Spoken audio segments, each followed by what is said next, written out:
Hey guys, what is good? Derek here from Bomb Socks with another day of Bomb Bites, where we feast upon the words of Christ, one bite at a time. So we're in chapter 19 of Exodus, and I really think that if there were a thesis statement of the entire Old Testament, this is just my opinion, I really think there's a thesis statement, meaning this overarching theme of what the Old Testament is all about. I think it's found in chapter 19. So the Lord gives great counsel to the children of Israel in chapter 19. So you start in verse number 3. It says, Moses went up to God, and the Lord called unto him out of the mountain, saying, Thus shalt thou say unto the house of Jacob, and tell the children of Israel.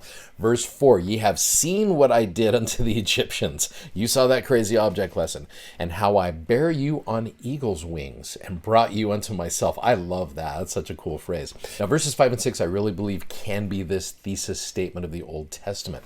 Now, therefore, if ye will obey my voice indeed, and keep my covenant, then ye shall be a peculiar treasure unto me above all people, for all the earth is mine.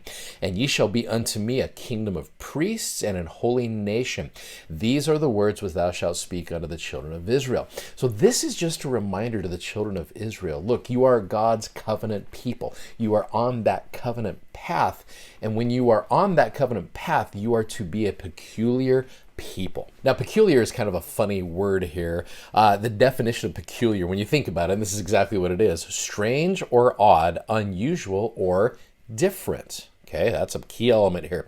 Some of the synonyms: bizarre, eccentric, weird, funny, unusual, abnormal, unconventional, outlandish, quirky, wacky, freakish, oddball, offbeat, off the wall, and wacko. You're like, yep, I know some members of the church who are just like that.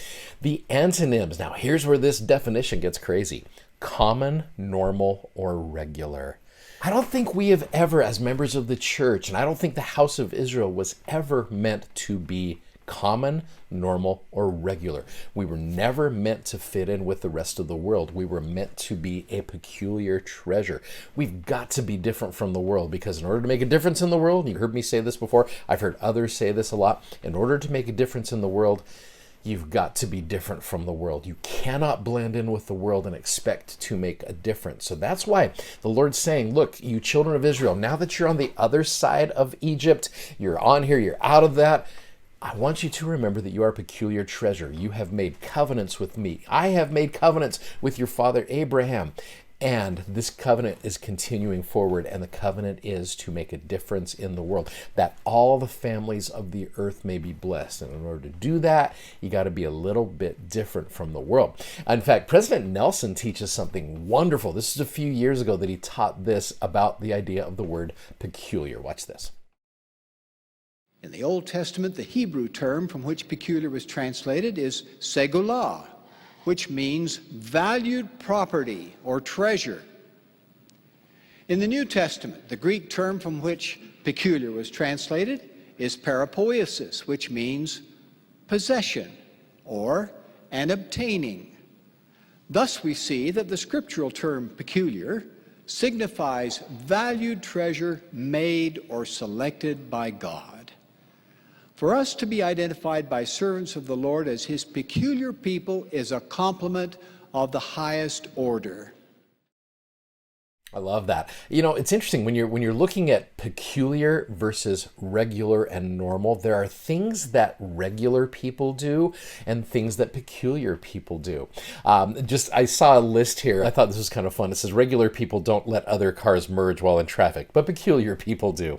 Regular people don't wipe off the equipment at the gym after exercising, but peculiar people do.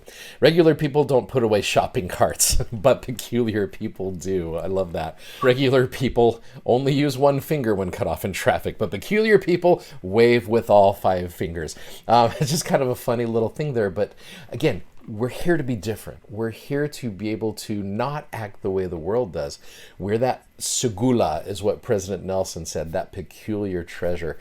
We are his treasure. We are his peculiar treasure, and therefore let us make a difference in the world by being different. And I really think that's a true principle, and it should be the message of the entire Old Testament, because always you see the children of Israel trying to fit in with the world, whether it's in Sodom and Gomorrah or whether it's wanting a king, which we'll talk later about. But all of this, it's like we just want to be like the rest of the world. And the Lord said, you're never meant to be like the rest of the world. You are my peculiar treasure. And that's what I want you to do, is to bless the lives of others. So be peculiar.